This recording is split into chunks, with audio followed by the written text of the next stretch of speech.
Welcome everyone to another episode of the Sonic Movie Show, the only show about Sonic news, and Sonic movie news. My name is Ethan, and with me here for the State of Sega 2023 is Devin.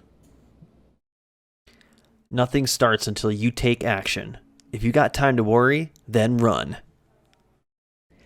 That is from Sonic 2006. I have no idea. Oh. I have no idea.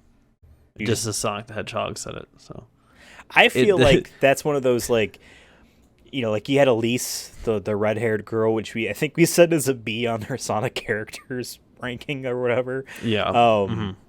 Which I think was too It's high. Something he would have said to her. She's like, I don't know what to do. I'm, Right. you know, the government for a kingdom. I I don't know am what the to do. government. Just run. Yeah, this quote was on a website called awakenthegreatnesswithin.com. 25 Sonic the Hedgehog quotes on success. Of course, awaken the greatness. You know, it's probably some Honestly, AI listicle. You know what I mean? Oh, like, yeah, it's all yeah. made I mean, up it's definitely shit. thrown together. You see that about the Star Wars list that IO9 had? No. So, Or I remember, I think I saw like a tweet think about it, but I don't might think I have like sent you. fully. So, you know, like, Kotaku and dove into Gizmodo are a part of like a larger journalistic outlet, which is currently called, I think, Gizmodo Onion organization. I don't know. There's a parent company that owns all of these different sites. Deadspin, well, the current forward version of Deadspin. All, you know, we know all those people left to make Meatspin. Defector. No, the Onion I think used to be on it. I don't know, but anyway. IO9 is on there. You know, all these freaking, you know, suits that are like, oh, instead of paying writers, we'll just have a generative AI just write news articles. There's nothing, you know, morally compromising about that. And so some of them started small. Yeah, they had a bot write out a list of every Star Wars TV show and movie chronologically and put that on IO9. The editorial staff did not know it was even happening until 10 minutes beforehand, and they didn't get a choice in the matter.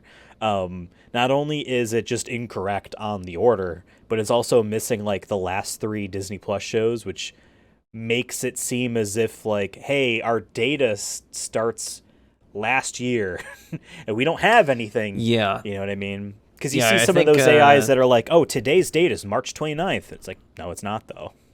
Like, oh, you're from the future. It's like gaslighting you. There's some that like are capped at a certain date, because there's no way to that I'm aware of that these like the more chat AIs rather can go and find new information.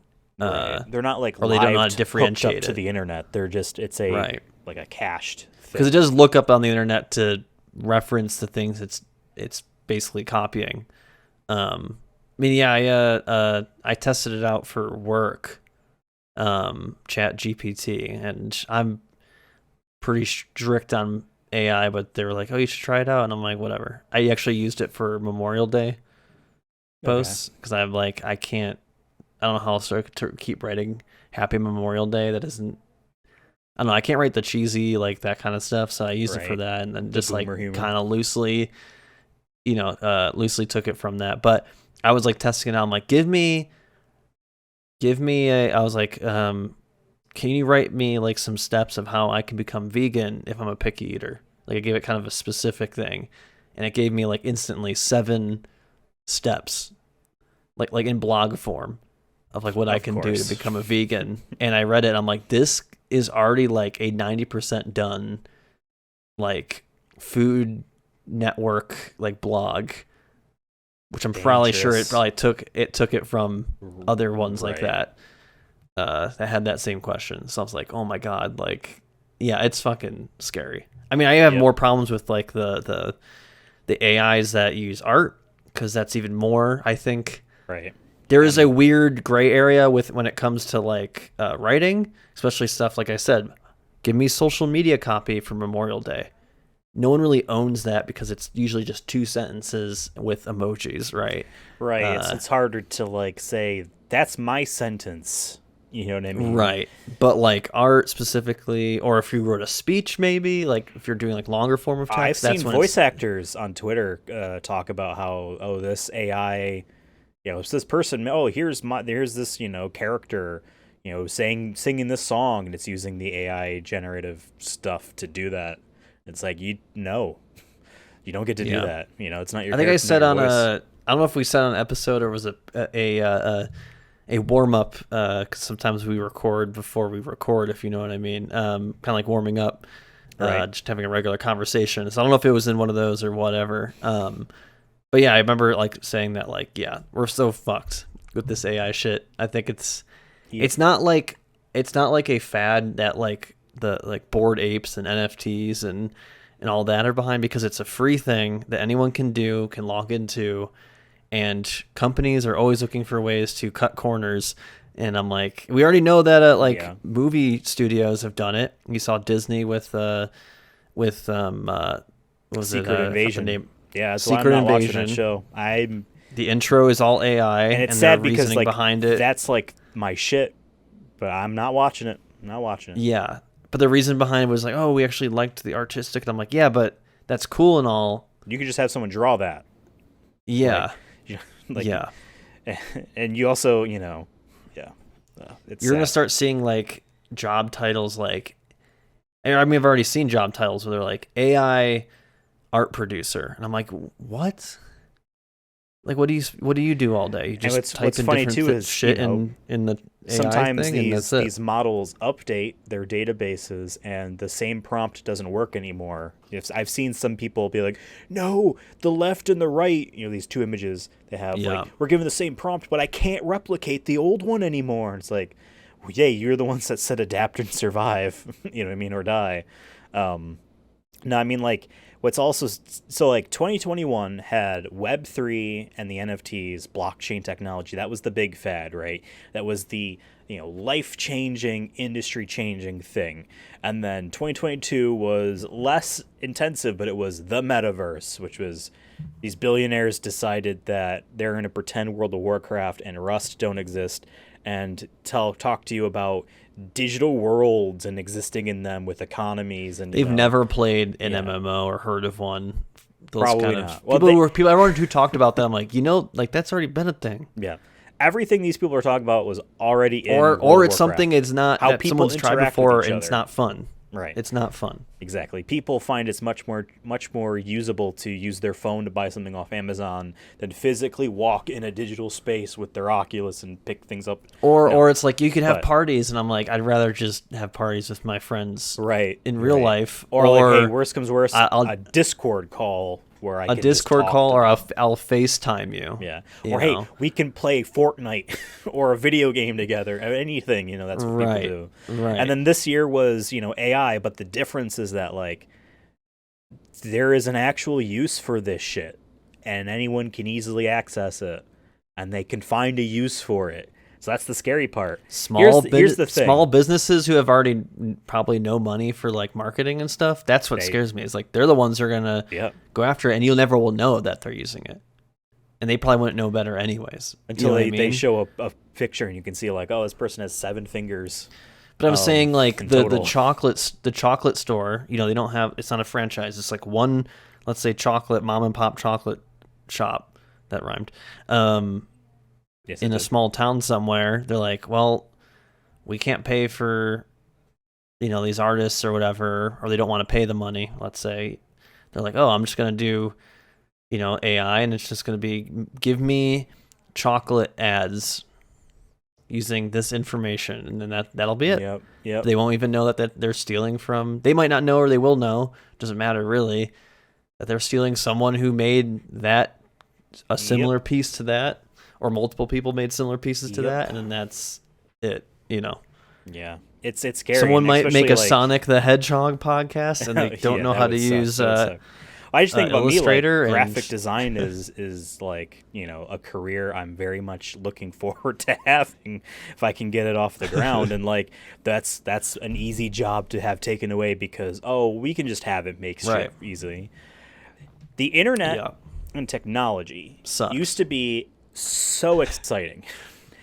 And then they stopped. And the reason why is, and I don't want to say the death of Steve Jobs, but like inventions and technologies and aspects of the internet would come out and they would be revolutionary, and we'd all be like, oh my God, you know, you can have a phone be a computer in your pocket. You know what I mean? Like, that's insane. It's a communication tool. This changed the world. You can only introduce that once. iPads and tablets, okay, sure.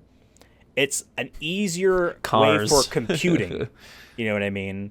Like, it's simpler computing. Okay, aspects Right. of that, virtual reality to a much lesser extent because it's not really fully there in what it could be, is new and exciting, cool.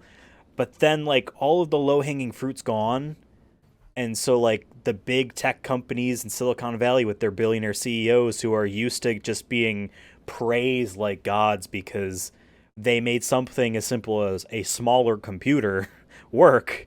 You know what I mean? Like, they need to come up with something else. So there's your blockchain. There's your metaverse.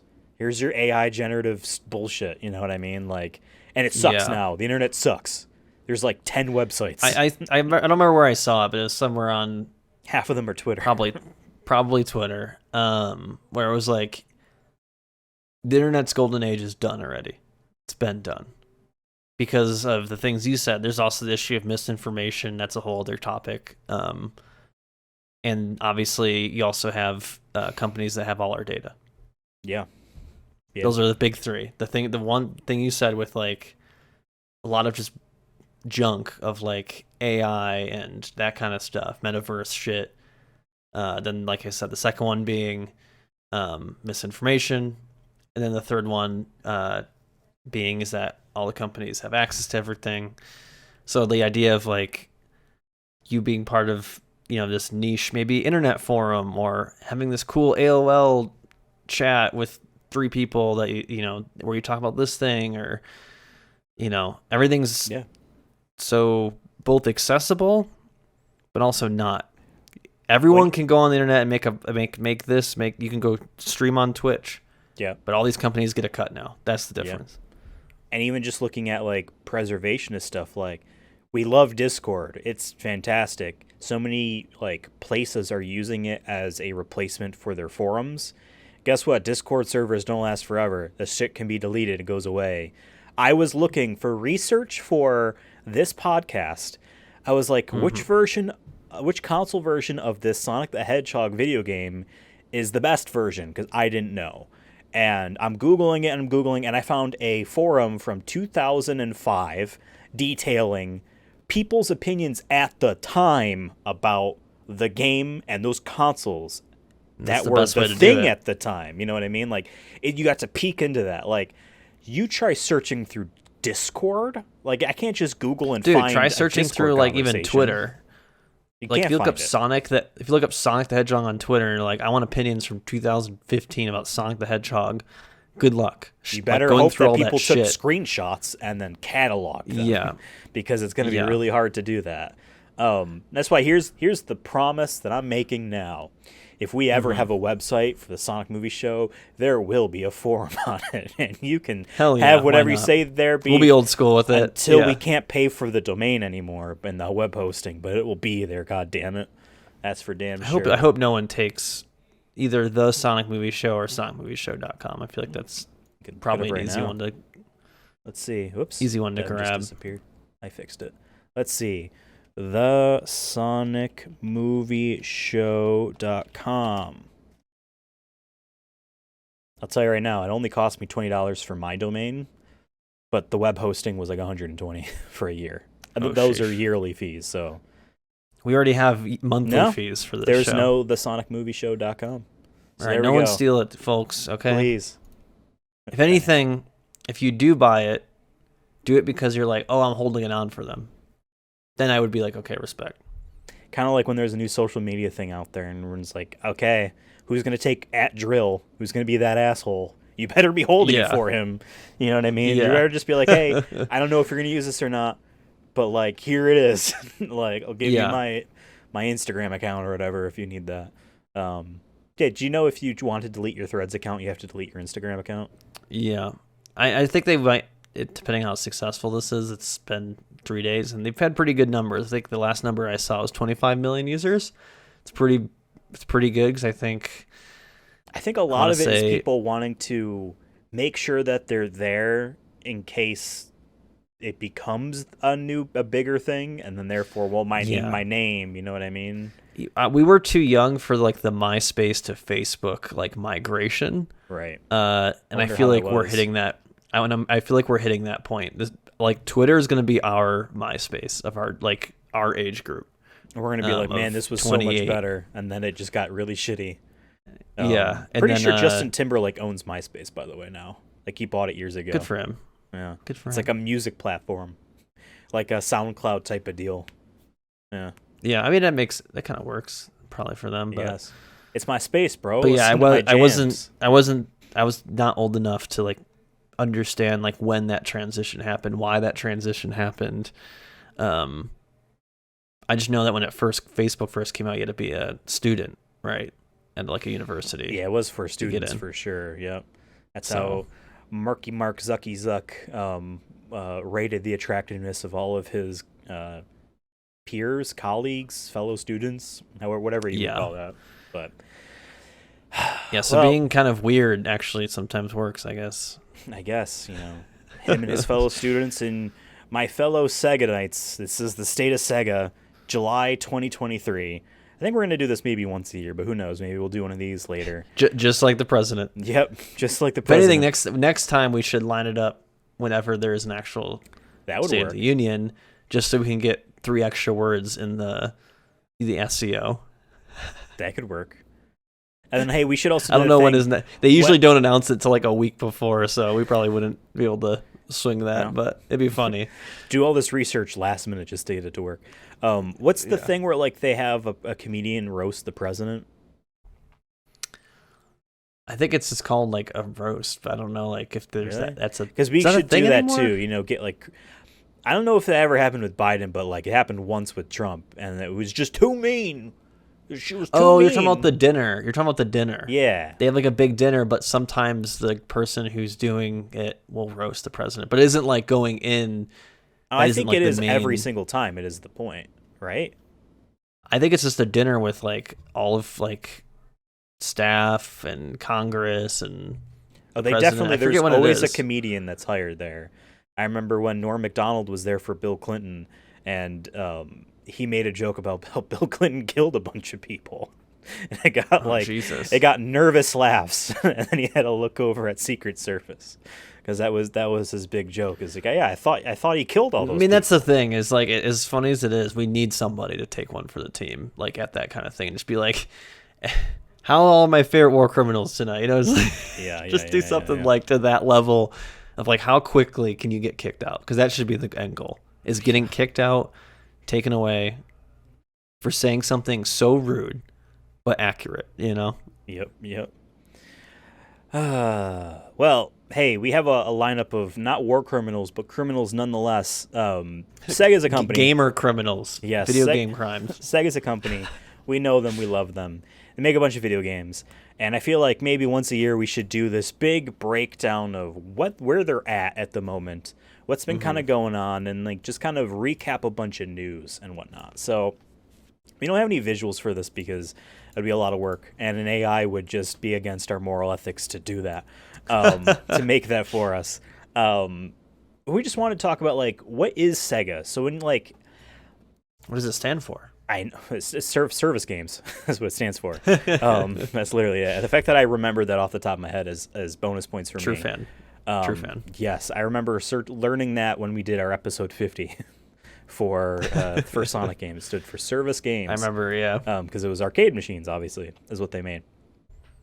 When people think about video game studios and companies, I feel like they'll be like, okay, here's Sega, here is Capcom, here's Naughty Dog, Insomniac, 343.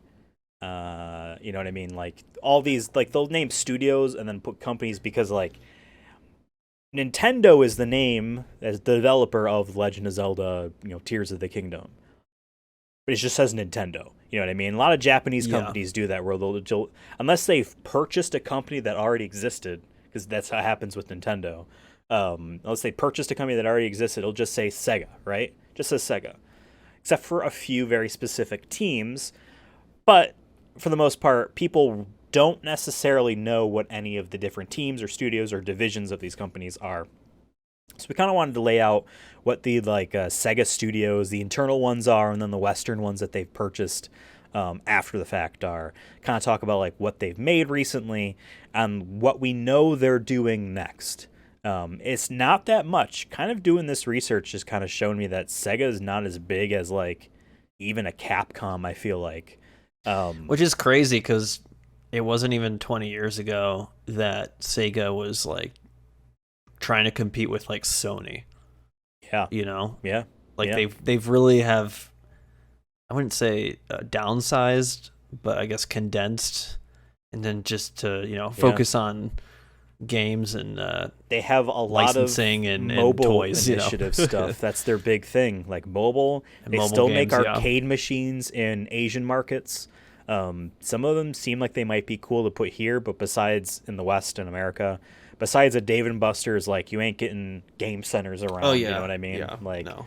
And you know, I'm sure the overhead on a business like a Dave and Buster's is not going to be that profitable for another. Dude, I mean, Dave and Buster's is like $70 to like actually like in, you know, maybe get an hour's worth of playtime. Because I went there last winter, or in December, I guess, and yeah, I think it was like $60 for how many credits or whatever.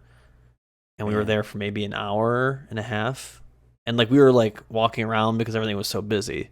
So like it probably, like, if it wasn't as busy, it probably would have been like 40 minutes. You know, but like basketball, for example, was like 10 credits and you have 150 credits. So it's like, boom, play one round of the hoops and it's like, that's it. And then of course, a lot of people get food there. There's bowling usually at Dave and Buster's. So yeah, these arcade machines probably aren't making much money. And they probably just get a cut. They probably, because is that how arcade machines really work? I don't know how Dave and Buster's for the unit. Yeah, you buy, like they sell the machine to a game center or an arcade is what we call them. Right. I just don't know if they get. I don't know like if Dave and Buster's percentage. is different though. Because they're a big chain. Maybe it's something. I just wonder if there's like a percentage thing where like since Dave Buster's like a bigger chain that like Sega, for example, might be like, hey, we'll give you 3 of these boxes here and for free, quote unquote, but like we get 15% of every game played revenue. Because I can see them doing interesting like that. to looking up because that's like we said, like that's like really the only arcade chain, you know what I mean, that you would. Because how many are you selling if let's say they're like $1,000 each? Oh, like you're probably like, why would it be worth? Are they really? Oh yeah, especially you look back in like the heyday of arcades in like the 90s with like all these like fighting games. They're paying like businesses were paying thousands of dollars for a single machine. You know what I mean? To be able to get like, oh, you want the new Street Fighter? I feel like nowadays though, $1,000 for a like that kind of thing isn't that much money. I wouldn't do that much money. So yeah, I don't know. That's what I'm saying. I don't know if it'd be worth making. So I think it's going back to our main point, which is like it wouldn't really make sense, at least not in America. I can see them also being cheaper to manufacture though, because you have the housing, you get a not that great LCD panel, and it's just a computer in there at this point. It's all the same architecture. Because that same game can run on your iPhone. Right. So it's not the space. Like you don't need. It's an Android machine for some of these because arcades aren't pushing graphical and technical boundaries like they were back in the day. You know, it was cool that a game on your Nintendo or your Sega, the Sega Genesis, was arcade perfect. You know what I mean? That was awesome if that was the case, but it was usually a smaller facsimile of it, but nowadays, like, I mean, like, I think they have like Sonic Dash and shit on there. Like, again, my 2013 iPhone 5. I've seen Sonic at Dave and Buster's. One of them was it's their mobile Sonic Dash. Then there's Sonic and Mario usually go to the Olympics. Yeah. I think Namco still does stuff, and Capcom still does, I think, some stuff. But yeah, so yeah. In any case, a good chunk of Sega's internal divisions are teams are focused on mobile and arcade, like the amusement portion of the company is what they call it. But just to go down the internal ones here, there's essentially 5 main divisions plus a couple other studios that they've kind of formed after that. Now, a lot of these divisions came from other like smaller divisions they've had over history that they just combined together. So, Division One was Sega AM1 and AM2, plus a couple others, and then also the Yakuza studio Ryuga Kodogo. Oh, Jesus, I don't know how you pronounce this. Ryuga Kotoku. It's that Gotuko. I always mispronounce that. It stumps me as it going on. Like, that's Division 1. So, like, those are 3 different companies. And AM2, if I understand, was the Shenmue people, main director person, which is then where the Yakuza kind of, talent kind of comes from. Their last notable releases were like Virtual Fighter 5 Ultimate Showdown on PS4 in, I think, 2001 or 2021. Yakuza Like a Dragon, 2020. Lost Judgment, which I believe was 2021. Super Monkey Ball Banana Mania, that remaster thing, I guess was literally made by the Yakuza studio. That's a game that they've made. That's a series that they've made before.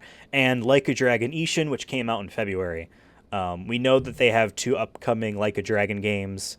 Like a Dragon being the name of Yakuza's franchise in Japan.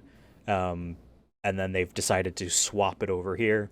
So we have Like a Dragon Gaiden, the man who erased his name, and Like a Dragon. He just went up on a Infinite chalkboard Wealth. and erased his name. He's no longer in detention, he said.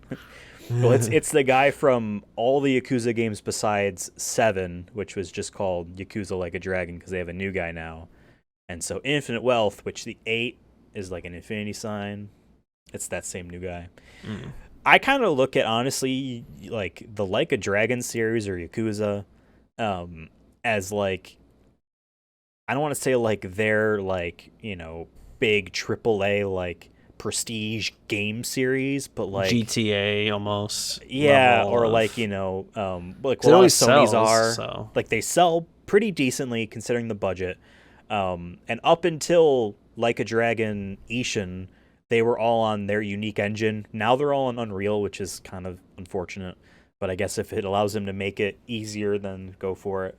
I kind of see them as like they're the heavy hitters that ensures Sega gets sales every year, because they've had a game every year or they're a the remaster. Cow. They're the cash cow that they can milk consistently. Yeah, and I remember when that because franchise was the other nothing. The Sonic Team cow, sometimes you don't know what you're getting. Right. Might be a dry season. We don't know Exactly, and that's Division 2. Notably, Sonic Team is a part of it, but there are a few other teams that from old Segas of old that are kind of a part of there, but it's mainly Sonic Team. We know they've released Sonic Frontiers. You wrote here UFO catcher crane. Is it a type of crane, or is it a crane that catches UFOs? Oh, down in Division 5. Yeah. UFO catchers are like a Japanese, either it's a brand or it's just a term for those crane games. Okay. So yeah. Because it'd be cool if like you got like a little alien man, like a unique. Nah, they make a whole bunch of shit. Whole bunch of shit. Looking crazy. UFO. We know Sonic Team is making Sonic Superstars. That will probably sell. I wonder if Sega made the game, like, it was probably like 4 or 5 years ago, maybe longer. It was a game that you played crane games in Japan live. And if you won anything, they mailed it to you. What? Really? Yeah. It was so sick. I forgot what it was called. I'm sure I don't know if it's a thing anymore. Upcharge on that. Shipping fees you're alone, getting fucking ripped off because you pay for it in the game. You pay for each entry too, like you're there. How do you play it live? Do they have just someone do it for you? No, it's a camera, like it's a robot, but they have like a live camera in it moving. So it's over Wi-Fi. Yeah, the input delay on that, like, man, interesting. I don't know. I'll have to find this if I can. Live crane, but yeah, go ahead. Keep continuing. I'll dig into this now that like I'm thinking just keep about going it. Like, wait, it. if I can find that again, I might burn $100 this Jesus. weekend. I don't know. I'll take that money instead. Thank you. It'll be $100. You have to get Sonic to get stuff, like though. one plush. Yeah. Live Japan. But yeah, Divisions 1 and 2, I feel like are the main bread and butter of Sega's internal studios. Because Division 3 is essentially Phantasy Star Online 2, their big MMO. New Genesis is the current version. They formed another studio called Sega Sapporo Studio, which is in the Sapporo region in Japan. But they're a part of Division 3, and they are working on content for Phantasy Star Online 2, New Genesis. I think there's a new version of that game out. I never play it. I won't play it. Sucks, but there's too many MMOs that I'm interested in, and I can't play any of them due to time constraints, so we'll probably never touch this. I think I found it, by the way. What's it called? Crane Game Toreba. Toreba? Crane I don't Game like the website Toreba. doesn't look too crazy, but you download it and it says that register now on Toreba now. It's funny. And play up to 5 times for free. Come play a real crane game online and get official Japanese plushies and figures. Prizes will be shipped to your doorstep. Get the same feeling as playing a crane game in an arcade with Toreba. I don't know, there's no screenshots of it happening. It just took me to the wrong thing. Well, I just see all the different prizes. Some of these are cute little Pokemons, and some of these are like anime girls.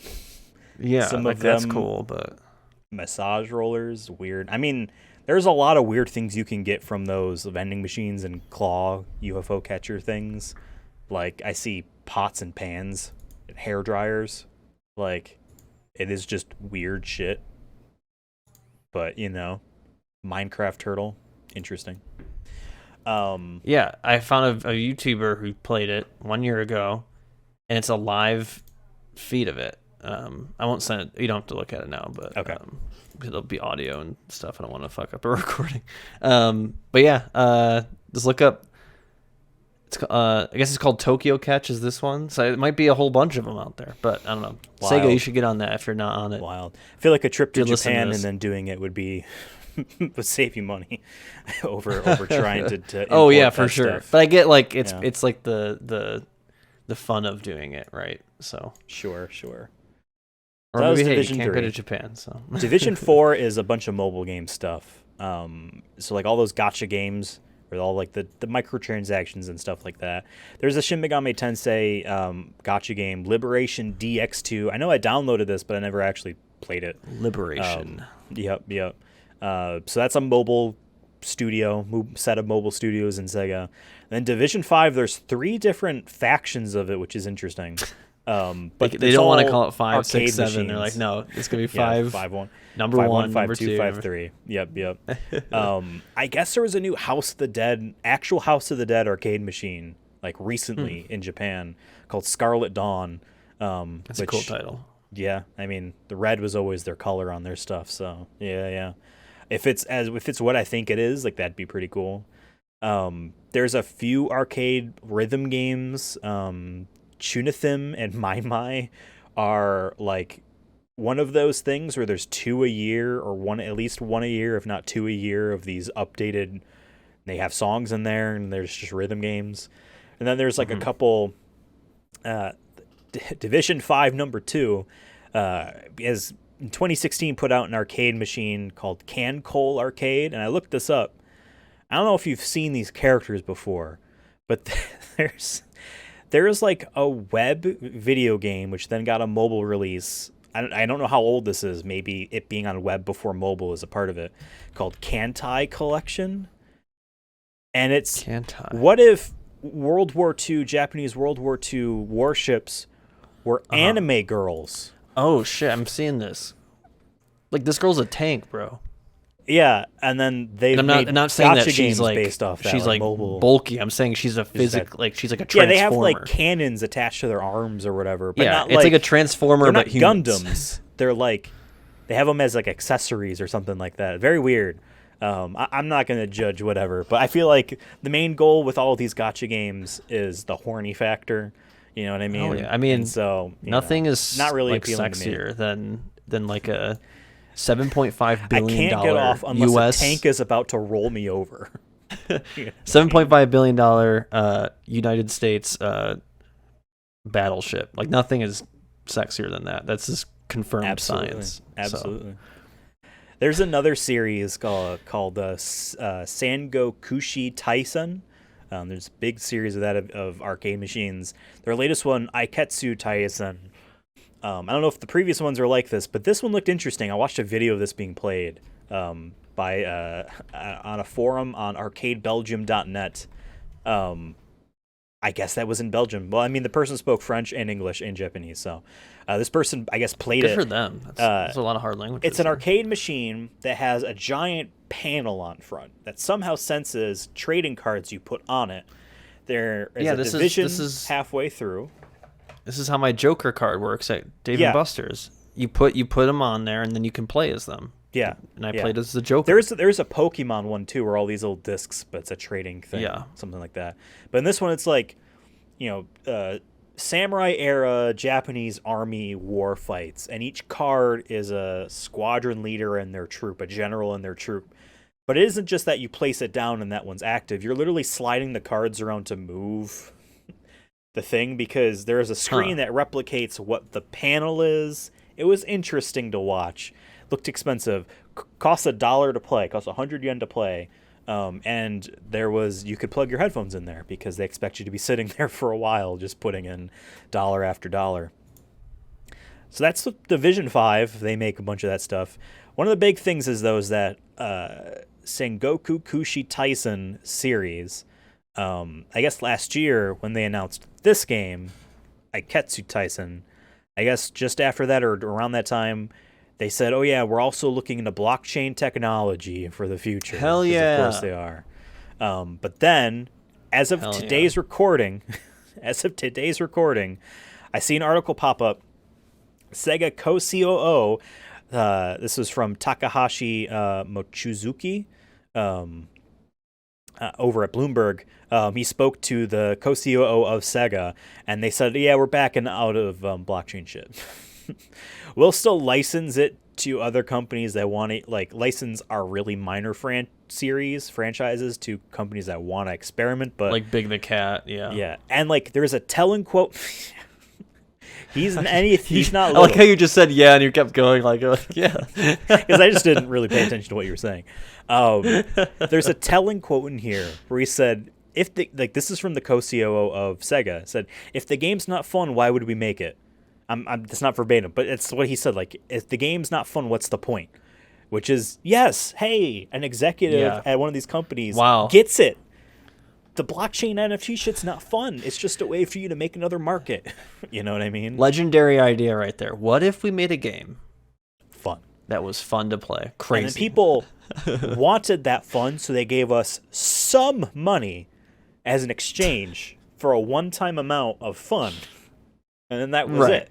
And then we make another fun, and we sell that to them too, because they were impressed Another fun. by the fun they That had. sounds like an time. awful video game franchise. Another fun. Another fun. Yeah. Another fun too. Reloaded. The last of fun. The last of fun. It's the last one in the series, y'all. Division 5 also has another section called Division 5 Products R&D, which makes all those UFCO catch your prize games. Sega I'm keep Amusements imagining International. I'm just gonna keep imagining in my head. Well, They're 'cause just here's the actual thing. like mini UFOs. The you can catcher grab. is shaped like a UFO. Yeah. That's the point, Yeah. you know? But I want it to be like, I see a little alien dude in there. You know what I mean? It's just the Toy Story one.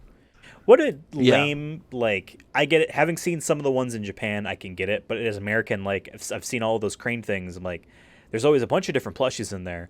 And obviously Japan is a different market. But watching Toy Story, and the machine had just had one kind of guy in there. The green aliens. It was just one type. You know what I mean? And then that bully got excited because he got Buzz Lightyear. You know, I hope to go to Japan next year, and I'm gonna be playing all the anime crane machines. I don't know who any of the anime. I don't know who all the anime characters are gonna be. You're bringing shit back for me. I expect you to bring shit back for me. I'll get you at least something for sure. I don't know. It might be something just goofy as hell that this is dope. Whatever it is. Here's an anime man with a big sword, and that might be what you're getting. But we'll see.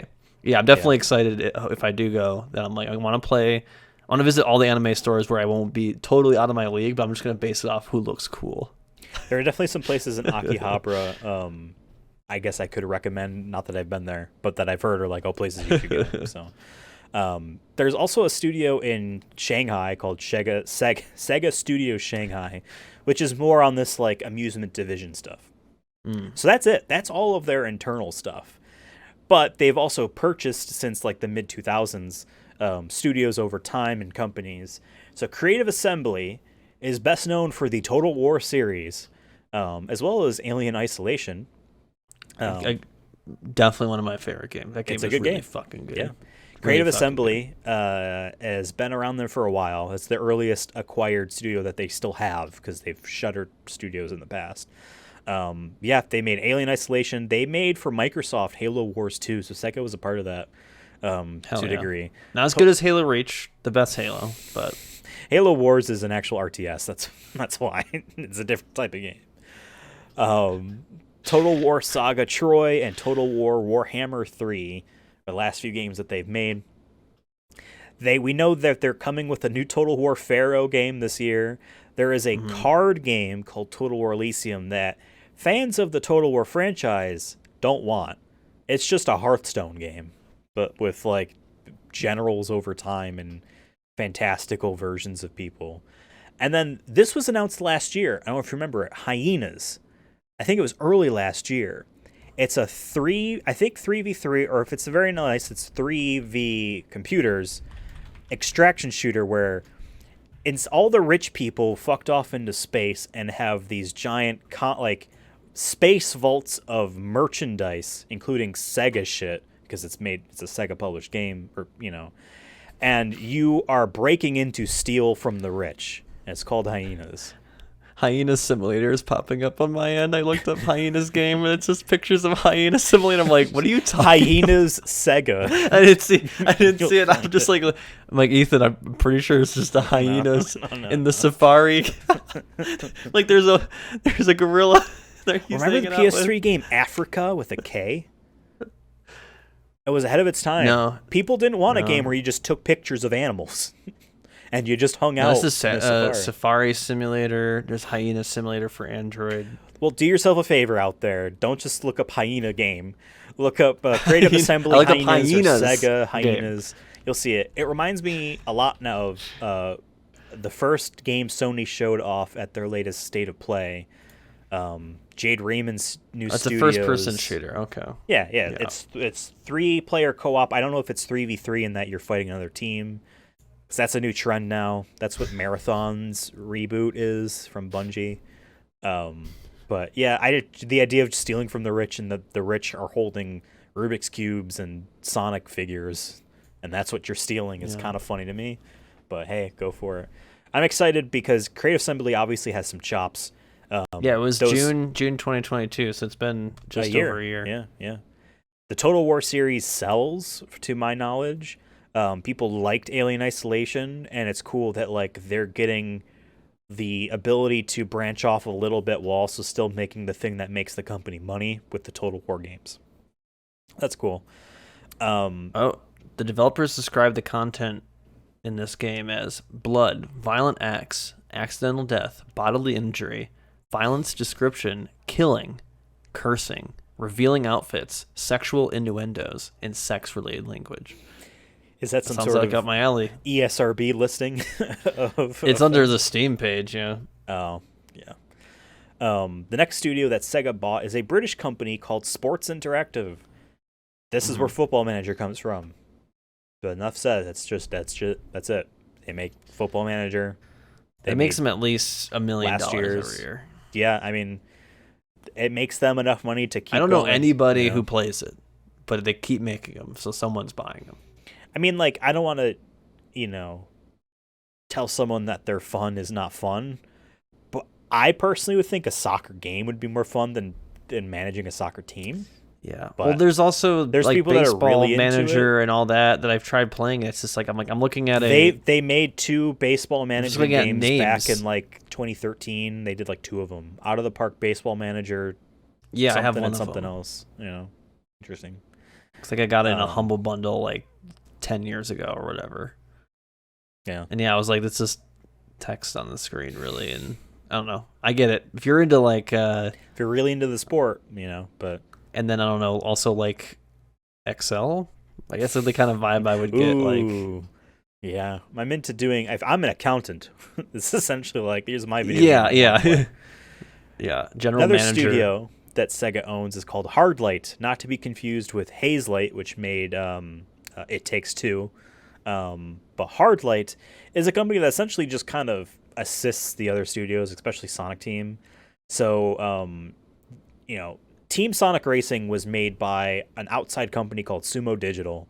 But then Hardlight took that game and made a simpler version of it for mobile called Sonic Racing.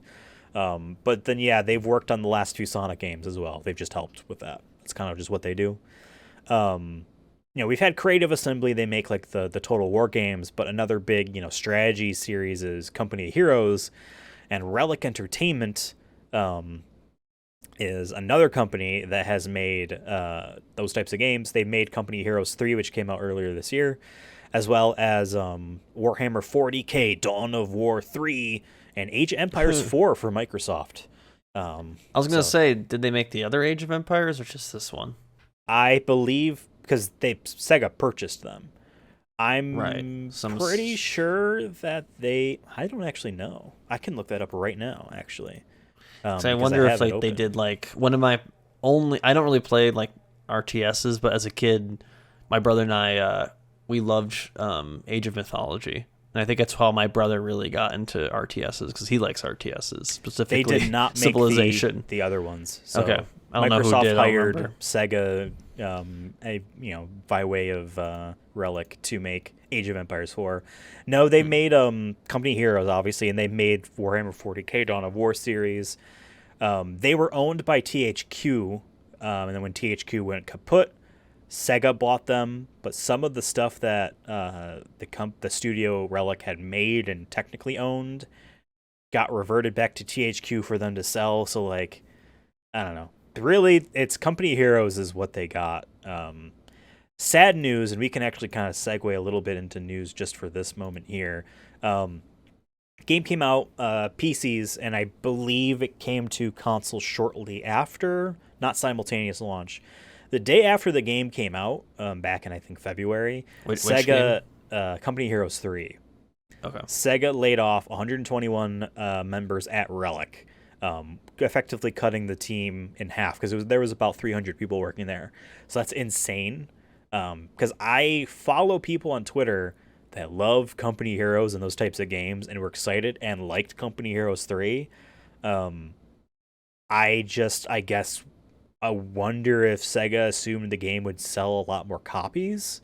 But it's the day after the game came out, so that can't be Yeah, like, that's oh my weird. god, because you need like 3 days in order to really tell how many sales you have if you can really get Unless a you're going off of trend. like pre-order numbers, maybe. Like, Yeah, but I don't know. That sucks. But I the way I look at it too God, for I hate video game companies.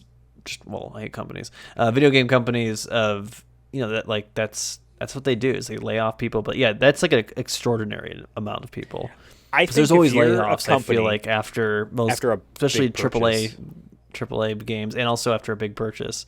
yeah, So, but yeah, that's still like you don't cut half the team. Usually, there's like okay, the lower, like the quote unquote lower level developers on the team, the game designers on the team, the play testers, they might get cut and a after lot of the those game are probably releases. contractors, so they're not Right. expecting to stay. They might wanting full Still time sucks. I don't employment, but like that it's way. bad.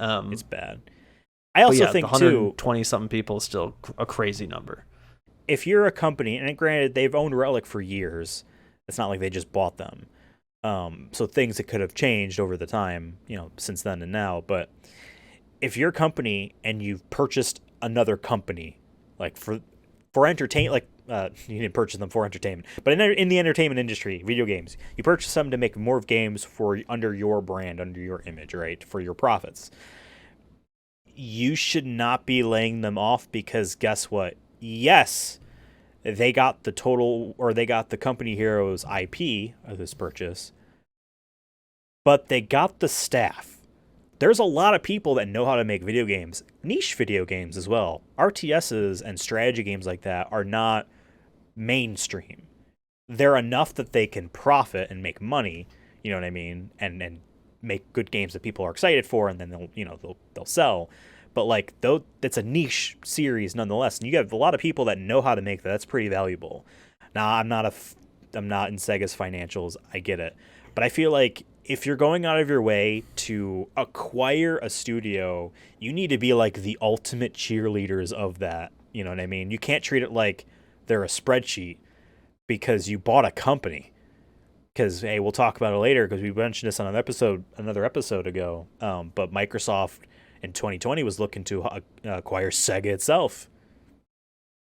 Sorry, executives at Sega, And we don't like need you all. I think we've You know what I mean? I think Like we've that could have mentioned happened. episode 2 that like our fear is that Sega buying anybody is making them more appetizing to a Sony, to a Microsoft. That Yeah, Sega can bump up the price for a couple. Be like, because hey, we it's bought more IP that Relic they Entertainment. own. Yeah, Yep. we bought Relic Entertainment for, let's say, these numbers are, I didn't A see how large much it amount was, of but money, sure. let's say $3 million, whatever, $3 billion. They can be like, well, we spent $3 billion on that, and we got them first. So you want to buy us? Well, it's going to be additional $4 billion now.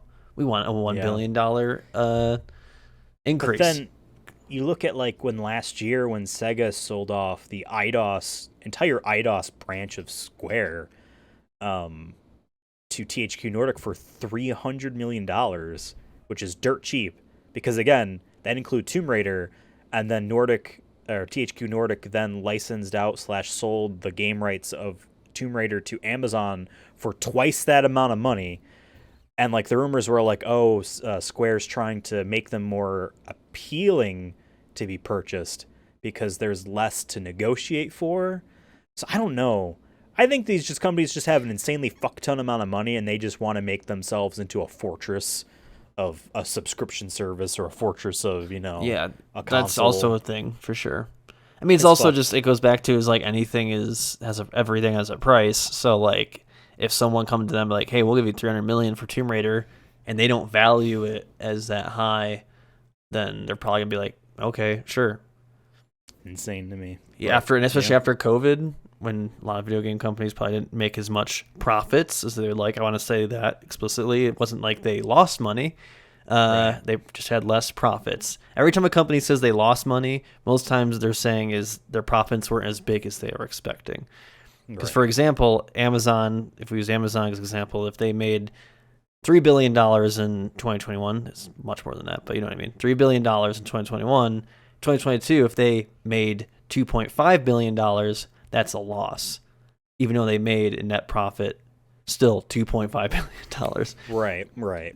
So, Yeah. like, if you're using it, like I said, Sega could maybe have Capitalism looked at it that way. requires growth, and if there's no growth, then you might as well not even be around. Yeah. Yeah, so they It's maybe bullshit. like, we think Tomb Raider was dirt cheap, but for them, they're like, listen, we didn't get this amount of money.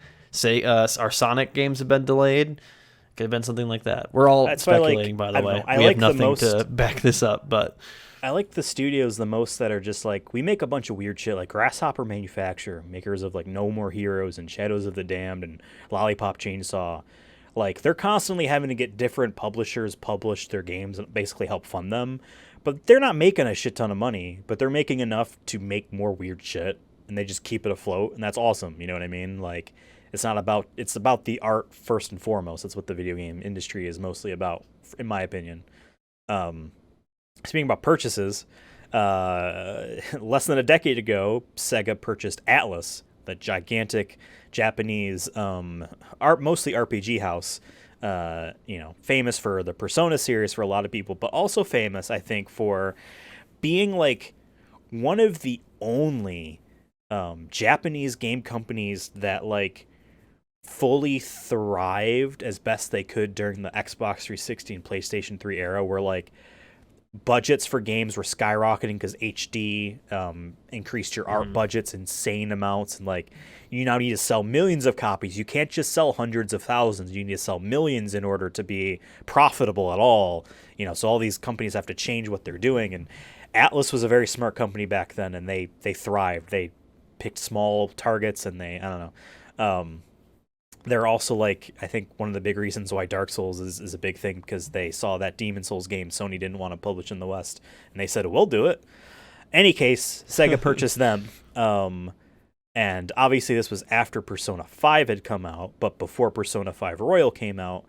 And so yeah, the last few Atlas releases are Persona 5 Royal, Persona 5 Strikers, Shin Megami Tensei 3 Nocturne HD Remaster, Shin Megami Tensei 5, I own that, it was fun, Soul Hackers 2, and the Etrian Odyssey Origins Collection, I think on Switch and PC, that came out just recently. They actually have a couple studios in Atlas. P Studio is the Persona studio, and Studio Zero, which is the original Persona's main directive creative force from Persona 5 and backwards, started that studio. They have a game coming out called Metaphor ReFantasio. It just looks like a fantasy What a title. Shin Megami Tensei. I'm sure it's going to be fun, but that is the guy, by the way. That's the guy. Correct me if I'm wrong in the chats. Honest in the chats. And, you know, in the chat right down now. there. Text And on us. Twitter at Ethan Absolutely. Correct me if I'm actually wrong and not if you're just like, who gives a shit. I'm 90% sure this guy is like the homophobic, transphobic, like that's where all the stuff in Persona comes from that has that stuff, is this guy. So does that mean Metaphor ReFantasio is going to have that shit too? I don't know. From my understanding, like the problem people left Persona team, that's why Persona 6 might actually not be bad. And Persona 5 Royal in the West changed a few lines to get rid of some transphobic stuff. And I don't think that would have happened if this guy was still there, because he probably would have had his foot down and say, no, my creative vision is to say fuck you to, you know, a good chunk of normal people. You know what I mean? Right. But in any case, besides Metaphor ReFantasio, there's also Persona 3 Reload coming out this year, and Persona 5 Tactica. That's not a typo. I was going But to I've ask. read it as tactics because it's a tactics game. It's a grid-based, you know, strategy game. Right. It's called Tactica because they need to be cool. It is what it is. Now, we talked about, you know, companies buying other companies and how that's bad and all that. I remember back in the mid-2000s where a lot of these Japanese companies were merging together. Squaresoft and Enix, Namco and Bandai, Tecmo and Koei. We're all merging because it's too competitive. You know, budgets are going up in games. They merge and then they'll be successful. I'm sure there's redundancies and layoffs because of that. I think the merger idea is better than an outright purchase, because if not for anything, it's Square and Enix, not Squaresoft, that purchased Enix or vice versa. You know what I mean? So a lot of the main talent from, like, if, let's say, just hypothetically, if Microsoft merged with Sega, Sega's main executives are also going to be leading the company and not just, you know, a tiny little vassal of the larger empire. You know what I mean? The Atlas purchase from Sega purchasing Atlas, is the closest I feel like any one of these purchases has gotten to a merger without being a merger, because, like, those main people are all still there and they have a lot of sway at Sega, to my knowledge. So I guess it was one that worked out in all parties back in the few years ago when this happened. And, you know, like, as much as, like, we don't want the giant companies buying each other up, because then there's less competition, which means less choices, the consumer. I'm talking, this is me appealing to the capitalists out there, you know what I mean? Your choices are lower, your prices are going up, etc., because there's less competition, whatever. And you don't want 1, 2, or 3 companies owning all of video games. But think about the bigger budgets, Ethan. Yeah, exactly. The On next the Halo is going to be scale- so good because it got all these other... Yeah, Right. no. It's just not how it actually would work anyway. On a smaller scale, I actually think a company like Sega buying a company like Atlas works, assuming that both parties were happy with the deal back then. Because if you look at, like, when Microsoft bought all these companies, they just wanted a portfolio to be large. They had studios that could make shooters and RPGs and stuff like that, you know, but Microsoft just wanted more. Sony, you know, has people that can make shooters and online games, but they bought Bungie because oh, that they just want more, they want the expertise, whatever. It's bad. I'm not saying it's just Microsoft. I don't like when any of these large companies. Sony should be able to just start a new company, start a new studio that is our Bungie like. They don't need to buy Bungie. You know what I mean? That's kind of my point there. Same thing with Microsoft. But on the smaller end, like Atlas has a large, pedigree and types of games they specialize in that Sega doesn't do really at all. And so they kind of was a compliment as opposed to like, we just need more. That's my spin on why I think the Atlas purchase wasn't that bad. I don't know. What if Atlas was fine before then and they didn't need to be purchased in order to survive, then they shouldn't have been purchased. I feel like, but whatever. It's all the art of the deal. Yeah. It's all art of the deal. 4 more quick studios here. There's Playheart. They are a mobile company in Japan. In researching them, I found a lot of investment sites about Playheart that said who is the investors and whatnot. And the scores on how viable they thought this one company gave them a 28 out of 100 in terms of, like, I guess, financial worthwhileness. I don't know. I thought that was funny. Like stocks? I guess. Probably. There's Amplitude Studios. They made a game recently called Humankind only on PC and Mac, which was like a life sim strategy. Yeah, I remember when it came thing. out. It was like I think I saw it was in the YouTube sphere. Yeah. YouTuber sphere for like a hot minute. Minute. Yeah. They own them. They're coming out with a version of that game for consoles this year, as well as what just strikes me as a business decision of like, let's make sure a company makes money. We made one for us, now let's make one for them. A game they're coming out called Endless Dungeon. It's a dungeon crawler. And people like those. And like it's that endless. Will sell. Yep. It's in endless. space too, like you're astronauts, which is at least more cool than I guess just the generic fantasy that I could think of. Then there's 2 Point Studios, which is wild to me that Sega really bought them and because they seem like just these indie games studios that makes like Overcooked and shit like that. But they make, you've played like Roller Coaster Tycoon and those types of you're building a park. That's what 2 Point Hospital and 2 Point Campus are. The 2 games this company has made, the studio has made, where you're building a hospital. My 2 favorite industries that I've always wanted to like play hospitals God in. And literally probably the 2 biggest leeches on America's economics is on millennials and Zoomers, and the way private and I guess public colleges work. Come to our school. Yeah. It's $500,000. 2 Point Campus is where you can get a Sonic outfit. Remember? Right. That was great. Like, why? Who cares? Yeah, it kind of the 2 Point. It's weird. Fans Who's that targeting? Don't care. It's like 100 people. 100 people bought that, maybe. But you know what? It people. probably cost $1 to make because they probably had that outfit somehow somewhere. It was in someone's NFT wallet. Some guy made it as a joke or something in the office one day. Like, sell it, put it up tonight. Yeah, it's free. Whatever.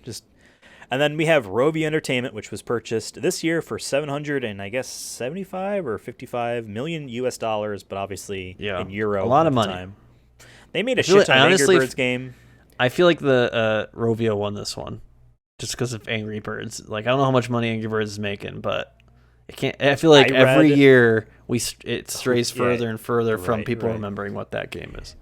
In an article that came out recently, this person talked to, I think, 10 former Rovio employees about their opinions on the deal. And everyone was there. It was like, yes, obviously the company was a much bigger deal back in 2009, 2010, 2011. No, we're not going to deny that. So the price is, I guess, fine for what the company is now, not back then. One of them said the sad part for Finland, because that's where Rovio is from Finland, is that Rovio wasn't buying Sega. You know what I mean? Because they lose Finnish identity if they're just a part of Sega. They were all like, oh, it's not the same company because it's just more of the same stuff. They called it what's the term? Like, the golden era of mobile games was when there was a way to sell them at a premium. Every mobile game has to be free with microtransactions. Obviously, if you want to make money, you need to sell something in the game. But, like, you can't sell an app. Like no one wants to buy a game. You on could mobile. have in 2011. Yeah, and $5 that's what they did. here, $3 I bought there. Angry Birds for like $2 or whatever it was, and the Angry Birds remaster or whatever they're coming out with, or maybe came out with, I don't know, is like an attempt to replace that app. I don't know. I just love, back in 2015, they made a puzzle game called Love Rock starring Shakira. Hell yeah. So Hell yeah. that's cool. Good for them, I guess. A couple other Sega franchises that we know are having games coming out soon, but I'm not sure who's making them. There's Samba de Amigo Party Central for Nintendo Switch and MetaQuest. I guess it's in VR on that. And a remake of That'll be bad, man. Panzer Dragoons Y, or Panzer Dragoon 2's Y. Because they did the first it's one. Panzer Dragoon 2 Zwei, which means two in German. So it's That's why I've never heard anyone call it Panzer Dragoon 2's Vi. I've only heard it called Panzer Dragoon's Vi. So I pulled this off a list. It's redundant. It's basically I think this person 2-2. just wrote it. Yeah. Okay. Sonic Adventure 2 Tails, you're aiming and letting go, or Sonic Adventure 1 Gamma, aiming and letting go. That's what Panzer Dragoon is. You're riding a dragon, and it's the lock on and release gameplay. Sega Saturn, people really love those games. Apparently, the remaster or re-release of the first Panzer Dragoon game was not good. I don't know. If I'm wrong, let me know. I was interested in it, but then I didn't get it. So that's what Sega is actually like now. That's the games that they're making that we know of. Obviously, these companies have games that they are not, announcing. For instance, we don't know what Relic is making. They just came out with Company Heroes 3. Maybe they had something else in the works. Maybe that stuff had to change. You know what I mean? Like Sonic Team, we assume after Superstars or a part of Superstars. I think Hardlight is also working on Superstars as well. Sonic Team is helping. That one studio that made that was the company hired to do the actual development of Balan Wonderworld, Arzest. They're the actual development company. Arzest is the actual development company behind Sonic Superstars, but Sonic Team is still a part of it. So, and I thought I heard Hardlight was a part of it as well. I don't know, but Sonic Frontiers 2 is going to be a thing, so like I'm sure that's a thing, you know what I mean? So these companies have games that they haven't released or haven't announced yet that they're going to come out with. Now I have some sales figures for you, Devin, on a few games that I found interesting to point out.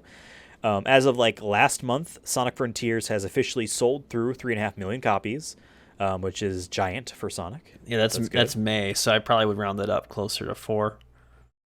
At this point, Hopefully. Like a Dragon Ishin, released in February. Ishin. Ishin. It's an exclamation mark. That's right. Which is a remake Ishin. of a PS3 game that never came to America. The PS4 and PS5 versions debuted at number 3 and number 4 on the top 10 sales chart in Japan in its first week, totaling 67,000 copies. That is decent in Japan. It seems so low. It does seem low, and when I saw a sales figure for Final Fantasy 16 in Japan, and how it was the best-selling PS5 game in Japan in total already, but then week 2's plummeted, is because there's not that many PS5s out there in Japan. There's like a couple million at most. Japan is such a small market, which is They're wild. all at the crane considering machines, man. It's all on mobile. Honestly, that's the bread and butter, baby. Yeah. 67,000 is good for Japan, but not if it was only releasing in Japan. It needs a global market to make the games the way they are. And in America, in North America, so including Canada and Mexico, it debuted at number 9 for the entire month of February. So it sold a decent amount, and that is both places. It's crazy. Like all like, versions I haven't of really it. heard too much about it, but It sold decent enough. I'm out of touch. All right, I'm out of time. Company Heroes 3 sold 535,000 copies in total on Steam. Remember, this was PC only. Pretty good for Steam. For and just for Steam a strategy specifically. game, yeah, and like the game is a couple months old, definitely. Yeah, Soul Hackers 2 was an Atlas game released last year, over a year ago, well, almost a year ago. was abysmal in its sales. It sold 52,000 copies total in Japan. Um, and No one in wants to hack America, any it didn't. souls. In America, it charted extremely low in August, like it was like 19 or something like that, and then bounced quickly off of it. Sega had at an investor meeting or whatever talked about how their expectations for the game were much higher. A lot of fans complained that there was a lot of day one DLC of like fan favorite. It's a Shin Megami Tensei spin-off, so it has all those demons and shit and Persona monsters in it, and like everyone's favorite giant penis demon is Hell yeah. day one DLC. So Mara, I think its name is. So that game didn't sell that well.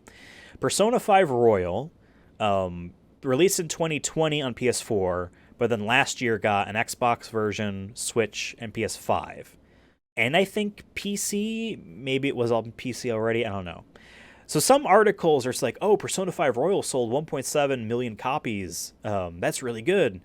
That's not considering the PS4 versions, which were over 400 already. So Persona 5 Royal selling almost 6 million copies is pretty big. You combine that with the original version of Persona 5 and the couple spin-off games in Persona 5, and they've sold over 9 million copies in total, making that half of the Persona series' entire sales are just on 5. Wild. Those are That's all a lot of dough. that's all of the money talk there. Now a bunch of news came out over the past 6-7 months or so. Some of it very recent. We've covered some of these on some of our. Yeah. We try to do monthly news episodes, which are usually titled with like a main subject. But if you kind of like general like video game, movie news, I would recommend checking those episodes out every once in a while. Yeah. But yeah, some of these we covered, but still think they're good to talk Yeah. about here. We're going to kind of go through them a little bit. This happened very recently. Sega trademarked the trademark Sonic and Friends. This is apparently for just all of his friends. I feel like that's one of those trademarks where it's like, but it's a part of the Sonic brand. So do you really need to trademark that? I don't know. But if it doesn't seem like it's for a game, it's more of a service, it sounds like. Well, I was trying to read earlier more about it. Let me see if I can pull it back up. I closed the tab on accident. It says Sega's filing a new trademark on the Japanese trademark website Chizay Watch for something called Sonic and Friends. Sonic site Sonic Stadium says that it's definitely a video game related trademark and not just a general trademark for Sonic the Hedgehog brand, because the Sonic and Friends trademark also mentions something about called the commodity service programs for home use television game machines.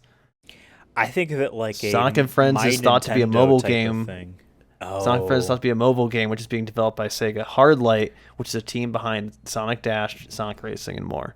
Yeah, we talked about that. But if it's a mobile game called Sonic and Friends, that's a gotcha game where you're rolling to see if you get Shadow the Hedgehog or not. You know what I mean? Top comment on the website this is from My Nintendo News, by the way. If they have confirmed that this is a truly video game related, then all I want is a playable Blaze the Cat. Don't we all? Okay, and Cream. But that's because we need a reunion between the two of them. ASAP fire emoji. A reunion? They're missing the forest from the trees. The only character that we need to be playable again is Rouge the Bat. Rouge the Bat, yeah. Come on, get the fucking times. Rouge the Bat. Hey, there's still time. Petition Sonic Frontiers. New playable characters. Rouge the Bat. Doesn't have to be Tails. It could be Rouge. I don't care about any of them else. I don't care. There's only one that we need. There's only one. Robin NG or Ning, I don't know how that's his last name is NG. From shit, what company was he from? NetEase. He's only at NetEase for a couple years. He joins Sega as a general manager for the mobile games division, specifically for the Asian markets. So this happened this year. That's kind of good because I wonder what a general manager does, because the word general manager to me comes from like sports, and they're the guy who decides what free agents we're signing, what players we're trading. So I'm like, is he deciding like what games they're making? Producer on everything. Like, okay, he decides how much money they're spending that they get on which We need to project, trade I guess. Angry Birds to Microsoft, and we can get in return the next Halo mobile game. Yeah. They made a Halo mobile game back in like 2013. Halo Reach 2, but it's that only you on could mobile. play on Windows 8's like remember Windows 8's like tile-based thing. I remember like downloading it or something. I don't know if it was free or not. I don't know. It was weird. So Microsoft is being sued by the FTC, or like there's a lawsuit Federal about Trade Commission, Yep. whatever their full title there's a is. lawsuit because Microsoft is trying to buy Activision, blah, blah, blah. We already know about all that. But it was revealed in an email back in 2020 between Phil Spencer and someone else, I don't remember, that potential Microsoft acquisitions include Bungie and Sega. And there was a recent comment from someone at Sega being like, appreciate it, but no thank you. It's great to be valued, is I guess the kind of what they said, but no thank you. Yeah. So this is what we feared. This is what we literally... the idea, like they just emailed. They're like, yo, we buying? Money? Hey, you open? Are you single? Do you want $100 billion? Do you want to be stepped on? Sega? Yeah. What? What? By Microsoft? It's like really, it's just really sexual for no reason. Yeah. I hope the Microsoft Activision acquisition fails miserably. Of course. It's not an Xbox or a PlayStation thing. And I hope the court charges them $2 billion in damages or something crazy like that. I don't know who's getting that money, but I don't know. Give it back to us or something. I don't know. There was, in part of all this, around the time of this email, there was another email by Pete Hines, who is the VP of marketing at Bethesda, who is like the face of Bethesda when it comes to like, besides Todd Howard for Bethesda Game Studios, Fallout, Skyrim, that type of stuff. Bethesda as an overall, Pete Hines is the guy coming out, and people generally like him. He's a generally likable guy he has that, like, he's on the level. He's not going to lie to you, but he is who he is. He's one of these executives. An email from him talking to someone at Microsoft being like, what the hell? How come Activision's games are going to be multi-platform, but we were told we have to only be on Xbox? Like, there was some confusion, and like he sounded pissed. You know what I mean? And like, yeah, I want to play Starfield on my PlayStation. It's about leveraging. Woof. Yeah. Because they know that Activision, especially Call of Duty, is too big for them to just get away with making it exclusive. So they're going to say that it's multi-platform, but they're going to pick and choose what goes where. You know what I mean? But thankfully, they didn't buy Sega, and we don't know if Sega was actually approached or not. I hope they said no back then, because I feel like it'd be much better if Sega stayed Sega. Speaking about Sega, well, this whole thing's about Sega. Very recently, over 270 pages of mid to late 90s Sega internal documents leaked. This revealed sales figures at the time, marketing pitches, and industry woes about I remember when you sent me that, PlayStation. I was like, I thought it was going to be like a 5-10 page thing, and I opened it on my phone, and it's like 272 PDFs, and I'm like, are you fucking kidding me? And I'm like, I don't even know where to start, so I've been slowly reading through them, kind of seeing stuff that's interesting reading them, but there's interesting emails in there. There's like the marketing pitch of like Sega's big problem and why they ultimately failed is because they lost a lot of money, and why is because they decided they needed to have like 8 or 9 different pieces of hardware for sale at any given time, and they couldn't support them all. So like it's not just the fact that like, oh, you have the Sega Saturn out, and you're still supporting Sega Genesis. It's the fact that you have Sega Game Gear, which is, handheld machine, and also the Sega Nomad, which was a handheld Genesis, which they needed to sell. It's not only that, but then they were trying to sell internet connectivity devices for Saturn. At least that's what they were trying to do in some of these things. But also, like, you have the Sega CD, which was a Genesis add-on, and the Sega 32X, which was another Genesis add-on. And, like, how many games were on 32X? Not that many. So you could see in one of these marketing pitches of like, in some test markets, let's try selling it for $20 or $30 and see if people buy it. Back then, I probably would buy it if it was $30 because I'm sure it was more than $50 because it was like a mini game console that plugged in with all this extra tech Yeah. in it. You know what I mean? It was a giant, mod, I guess, for your Sega. So like all that stuff is extremely fascinating. There is a very hubris-filled email from some important marketing person at Sega of America being like, I was at the launch event in Japan for the Sega Saturn, and we are crushing Sony. They have I their remember you tail sent me between their one. legs, dog. Like, send this to everyone on your team. They need to know that we are fucking killing it. It's just hilarious. Yeah, wasn't the premise was like they don't even have PlayStations on the shelves? You know what I No, they mean? don't have. Like everywhere. They're selling out of Saturns, but they can't even sell the PlayStations. They're just sitting there in piles. But Saturns are selling out. Because my thing is like the reverse logic on that can be like, How many? Did okay, you maybe make? you're selling a lot, but like maybe how many PlayStations were made that they have them in every store. Yeah, You know what I mean? Like the availability, because that's part of. We saw that with the PS5 in our present day, where it was like, scalpers and stuff. And this was before that was really a thing, like eBay and stuff. So like, you know, sure, like we were selling out, but doesn't mean we yeah. weren't getting them out quick enough. And who knows how many but- they made. But then also Right. like, you saw an email being like, "Hey, the price difference between the PlayStation and the Saturn is concerning because PlayStation was cheaper." There was, I think it was E3, but whatever it was, Sega in America, said, "Here's introducing the Sega Saturn, and it's out now."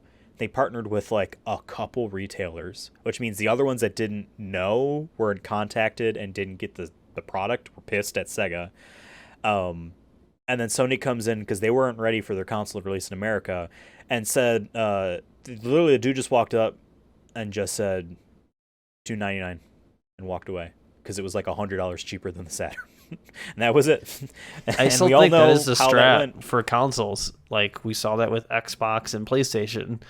Like PS3 was more expensive than Xbox 360, right, at the time, and Yep. then And Xbox 360 sold more, and then I think PlayStation this time 4 around, and Xbox One was $100 difference.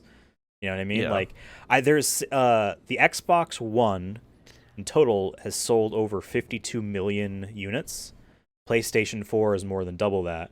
PlayStation 5 is at 35. It's like somewhere around there. So it's gonna be eclipsing Xbox One pretty soon. Like, that's insane. That's because of that bad. It's hard to change your trajectory. PlayStation 3 did it at the 11th hour, but not in the public eye, just in sales. Because PlayStation 3 eventually outsold 360, but not when it mattered anymore. It was like Right. because it finally became cheap enough for them to sell it cheap, and they had a lot of exclusive games to pack in with consoles. You know what I mean? And Uncharted and The Last of Us, and they could sell a lot that way. There was another funny email where there was a mistranslation by the person that was writing the email, where they read the kanji for that, or katakana, however Crash Bandicoot was written out in Japanese, whether it was in kanji or in katakana, was mistranslated, and so they were talking about the advertising for Crash Bandicoot, GOO, and how Nights into Dreams should replicate that marketing. Now, Google Nights into Dreams if you're somehow a Sega fan. You don't even at least know what he looks like. Big jester guy. That was Naoto Oshima's design, who's working now with Sega again, and our favorite inmate. to be Yuki Naka, inmate. All right. Yuji Naka, potentially. It would be cool if that was somehow not true and he was fine and innocent and he gets away and he's okay. That would be awesome. I want that, but I don't know. He seems like he might not have been that great of a person anyway. I don't wish jail on anybody, but he can come out when he comes out of jail. He brings his A game. Oh yeah, Prove the haters wrong. You know what I mean? Yeah. He's like, no, there That will reminds be me. a second Balan Wonder Worlds, and it's like the best game of all time. She comes out, and he's like, look, they've been holding me back. All right, that's why I was trying to get the extra money. Play that game because I bought that game and never played it. well, we might for a thing maybe in the future. But I bought his mobile game, and I bought like the get rid of the ads thing in it. Or it was a free download, but I paid to get rid of the ads thing. I gotta get some footage of that in case it just is gone. Disappears. Yeah. Because he might be going to prison. Anyways, Yuji Naka, Naoto Oshima, Nights into Dreams, very fantastical jester guy. The American advertising campaign for Crash Bandicoot was a guy in a giant Crash Bandicoot mascot outfit with a hole around in the giant smiling teeth where the face is, where he holds up a megaphone and yells at Nintendo of America's headquarters. It'd be really funny if they decided, let's have a giant Nights into Dreams costume and have a man sit in it and be a dipshit around town. It's a fantastic. I don't know. I didn't. Who leaked it and why did it leak? I don't know who leaked it. What's also crazy too, some of those pages in the PDF are also just like the fronts of folders. Like there was a folder that was titled "Pertinent Emails." That's like one of the last sections in the PDF, and one of the pages is just the folder cover with a sticky note on it. One of the pages, there's two versions of one of the documents because they took a scan of it that had a sticky note covering some areas of it, and then they took the sticky note off of it and scanned it again. So it's like a cool, I don't know, it's a time capsule of a thing. I find it fascinating. I still need to read through it all because I find that stuff legitimately print out emails fascinating too. I guess to keep it safe. Put it in a folder. Right? But her emails. Yes. But Amy Rose's emails. Amy Rose's emails. Oh my god. Check it Eggman's out if being you can. falsely Be careful. indicted. I don't know if Sega would go after people for having it or not, so just be careful, I guess. I don't think it matters to them nowadays. Some of the email stuff is a little bit like, as long as nothing in there was like, there's no private information. Because like there was a couple of years ago, there was a gigantic Giga leak, as they called it, about Nintendo. This guy broke into Nintendo's headquarters and stole copied terabytes of stuff, like source codes for popular Nintendo games like Mario 64 and Mario World and stuff, and all this stuff. Like the source code of the Wii was in there, so you can retroactively, jailbreak Wii's or stuff like that. God forbid, Ethan. There's cool. There's really cool shit in there too, but there's also a lot of personal emails, and also in some of the code there's personal comments in there where it's like there is some privacy being broken there with some of these emails. Right. That's why like when some people took that GigaLeak stuff and sifted out the emails and then resubmitted that. So if you found what they submitted, it was cleaner. That gets in the line where like, is it moral or not to really share it around? Because like, I don't know, if someone's a real asshole in one of the emails, but we don't know the context about it, it's stuff like that could go off, or there could just be personal stuff in there that's not cool. You know what I mean? Because I think there was a Nintendo guy in there, and some of the comments on Star Fox 2, which never released until recently for fun because it was 95% done, Super Nintendo game. When the comments, like the main dudes there swearing in the code, you can slash out and then write stuff, and it doesn't count as code. It's like a comment in the code itself. He's like swearing or whatever in there, and like it's just a bad look, but like it was never meant to be public. You know what I mean? So stuff like that. So thankfully, this PDF doesn't seem to have any of that shit, and maybe the person sifted out stuff like that and was smart about it before they put the scans out. So check that out. I find it interesting. Sega has a fiscal year like any other company, and a lot of Japanese game companies, their fiscal year begins April 1st. So we are not halfway through their financial year, as far as a business is concerned. We're only a couple months in. Sega apparently plans to release 12 games this year that are not mobile games. So cool. That's neat. And some of them might be $70 because we're starting to get $70 video games from not the console manufacturers. And Sega seems like they're going to start. I bet the next Sonic Frontiers type of game is going to be $70. If it's going to be big budgets like that. I think we had the $60 video games for longer than I was expecting. So I guess. Yeah. I don't know. It's still, to me, always, quote unquote, too expensive, like. And then, some jerk will be like, well, $70 today was $103 in 2006 or some bullshit that they say. But like buying I don't care. power, purchasing power, I don't. Yeah. wages, none of that changed. Buying Right. power went down, but because wages didn't change. You know what I mean? Like $70 now hurts more than $70 back then. Well, it you always know? goes. It goes back to like, there was a reason during like Black Friday you grab a couple games that maybe a couple years ago you were like, oh, I may get that, and then I never get to it. I buy them then because it's like Yeah. never got to it. I don't know. It's Especially hard if for you me don't have now. the time for a game.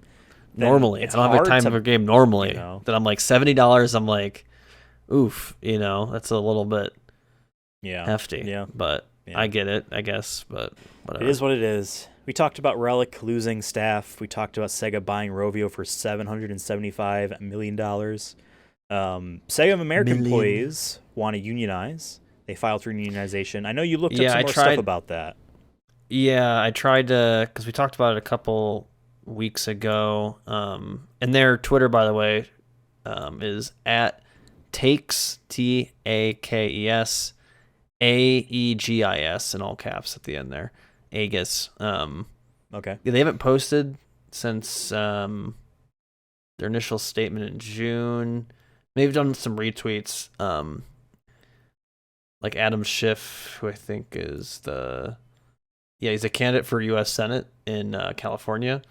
Like he did a tweet saying like I support the this union. He says I'm a big fan of workers' rights and Sonic the Hedgehog. Did he really say in Sonic the Hedgehog? Yeah, in his tweet. That's funny. He's like, just like Sonic, let's spin, dash, and speed our way to fair wages. I don't know anything about the guy's politics. I can't speak any further. Let's get him on the show. Let's get him on the show. I mean, it would be, yeah. When you saw Sonic 2, and when Tails did the thing, just be like those people and be like, yeah, don't I'd like to talk about my policies. Like, yeah, like what do you plan to do with California? No, so I haven't seen them post too much, but there was a article that came out yesterday. Or no, where did I see it?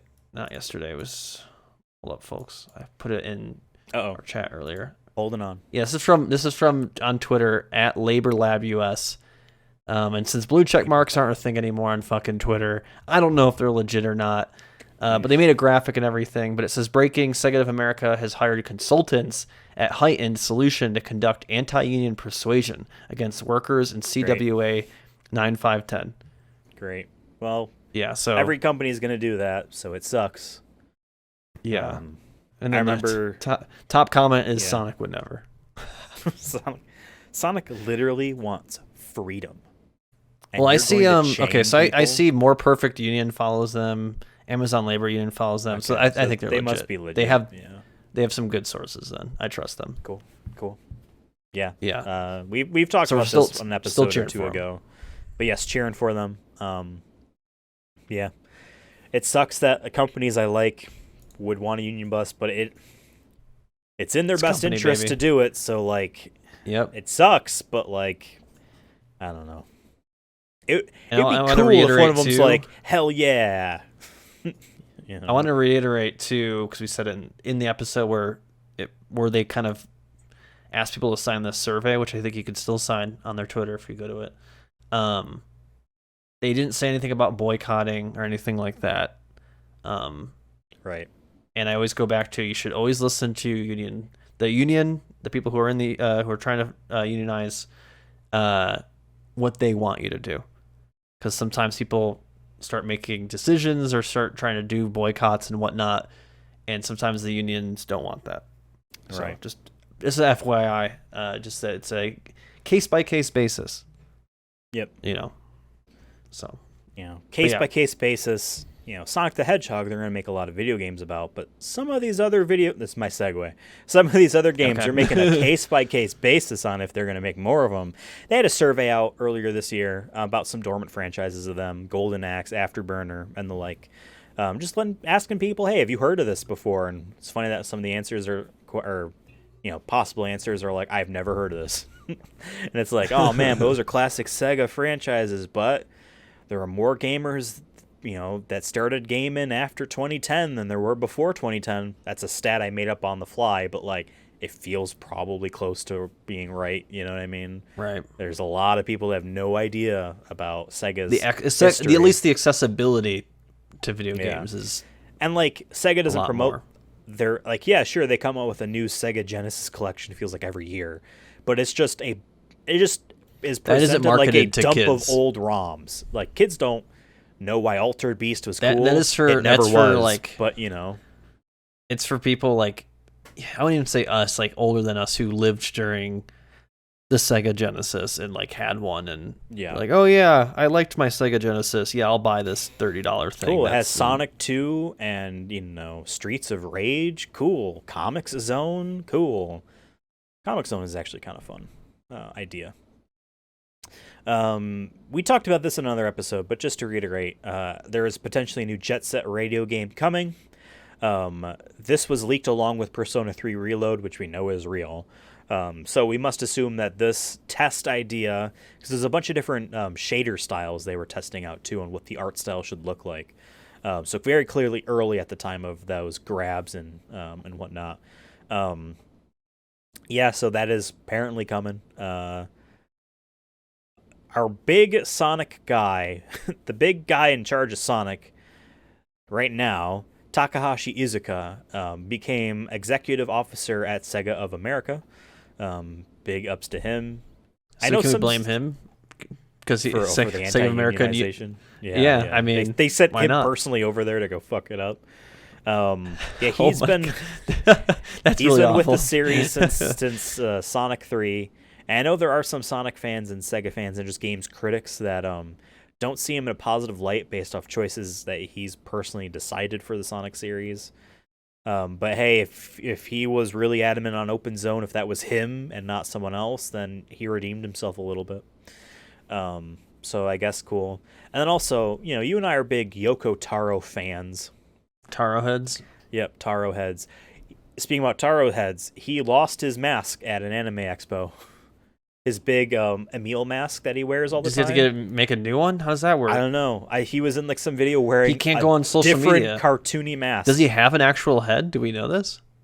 He's apparently been 'Cause I seen thought- once on camera, like in the early Once. days. Once. But yeah, no. He wears that mask.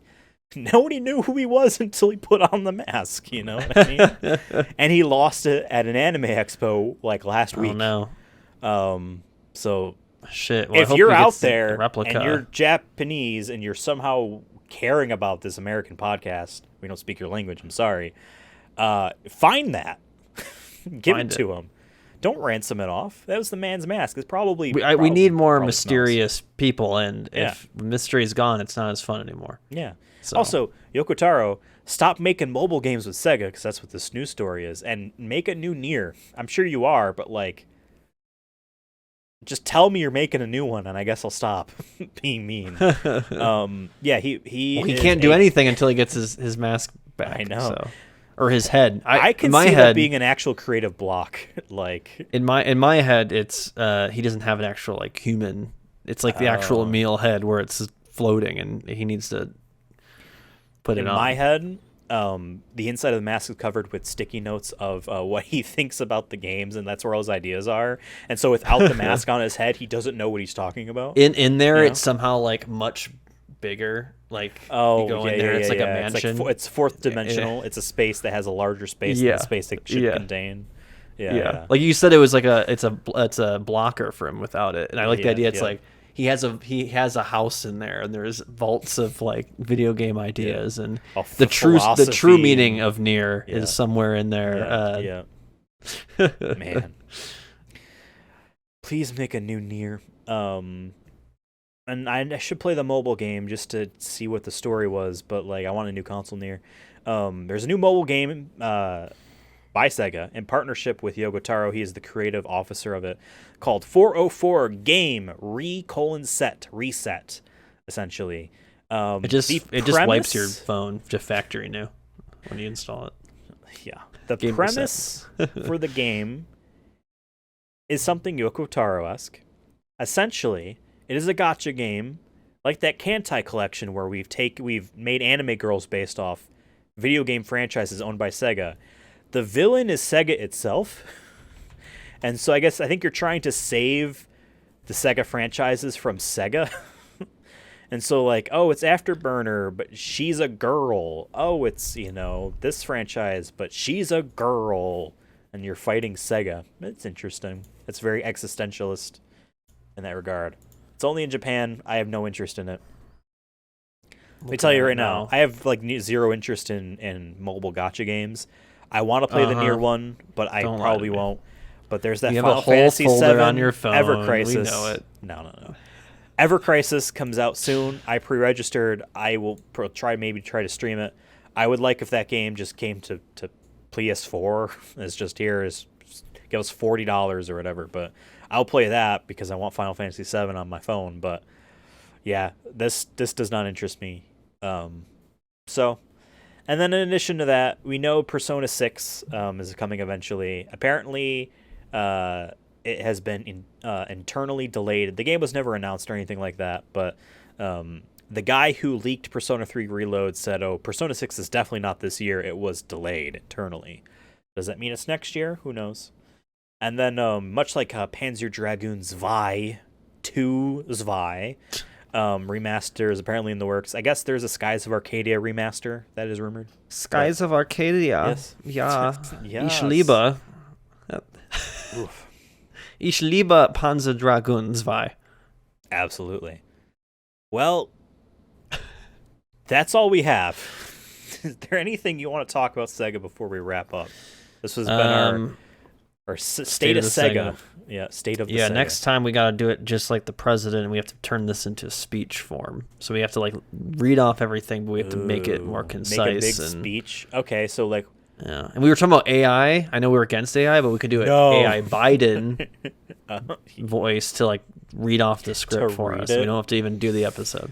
That's the shitty part about the AI stuff is it's fun to think about the cool things you on can TikTok. do, morally... People have been doing AI of Patrick Starr singing a bunch of pop songs. So there was one I found that was actually funny of him singing Adele. Oh my god! And like some guy was like being like, "Is he gonna hit that note?" There's no way he's gonna hit that note, and then he hits the note or whatever in the song. And Plankton, people have been doing Plankton with like a bunch of like Tool songs and shit. Funny. It fits the vibe. Yeah. Speaking about SpongeBob and AI, there's apparently a small storyboard that was kind of goofy in at Nickelodeon. I almost said at Sega. Someone animated it, and then they used a SpongeBob voice AI to voice it, and it was just SpongeBob saying like, "Dear Lord, please smite my enemies," and then you hear like a boom, and then you hear the My Leg guy scream. My leg. Yeah. That's also the voice of Plankton, by the way, is the My Leg guy. He's also the voice of the newscast fish that would come up. Yeah. I mean, he's doing the Plankton voice for sure. And this has been the State of Sega voice. Thank you for watching. Click my fellow Americans. God ring bless. the bell. God bless. Follow us on... Yeah, I was going to say, follow us on Instagram, TikTok, and the new one that everyone's talking about, Threads. Yep, that's right, folks. Another social media platform for your boy Devin, who does social media for his job, to add to his list of things to consume. Yay! Yeah, Threads. It's basically like Twitter, I guess. I don't know how I feel about it. It's very like 2011 Twitter, but I don't know if in the right ways. But yeah, at least the video, like when you upload a video on there, it's higher quality, I feel like. Really? Hey, so our clips are going to be better on there. Awesome. Yeah. So maybe go on there. I did upload one as a test. We made the first thread on there, because that's the post, I guess, of Sonic the Hedgehog. Because I looked, no one else posted about Sonic the Hedgehog. Oh. Because you can't look up posts. So maybe there's someone out there. What? You can't search? Hold on, I'm going to try again. You can only search like for users, is my understanding. At least how I was figuring it out. But we did I don't care. I don't care. You can search for Instagram posts, right? Hold on, let me look up Sonic. Search it. Yeah, it's just pulling up accounts. So Sonic the Hedgehog's on there. But yeah, it says So you connected with your Instagram, right? And I connected Yeah. it to my personal first, and then I did Sonic Movie Show, and it gives you a number. So I was like the Oh, 50,000th person to download Threads. So that's pretty cool, I guess, if it ever gets big. But Sonic Movie Show is like 80 something thousand. So I'm like, are there sure. how many of them are Sonic fans, and how many of them posted about Sonic the Right. Hedgehog? So I Follow posted us on the threads. I posted an hour after it went up. I posted on our thing. I said, "This is the first thread about Sonic the Hedgehog," and I also did Vin Diesel as well. So we Of claimed course. those. Of course. Of course. But yeah, and That'd be YouTube, funny if obviously.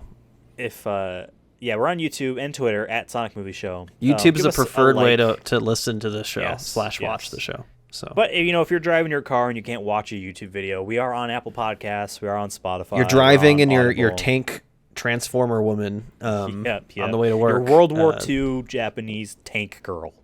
Yeah. Yeah. She has a cassette player in her, so you can do the auxiliary cord thing to transfer it over. We're on there. Please subscribe to us on YouTube. Please. It helps us out, please. It helps me Please. out personally. Helps him out. Mhm. Where is he? He's over there. It helps him out, but it helps me out personally. Let us know what you think about the state of Sega. Should we do what do you think we could do next year to improve this, if anything? Because I think we could definitely. There's room for improvement here for sure. First time.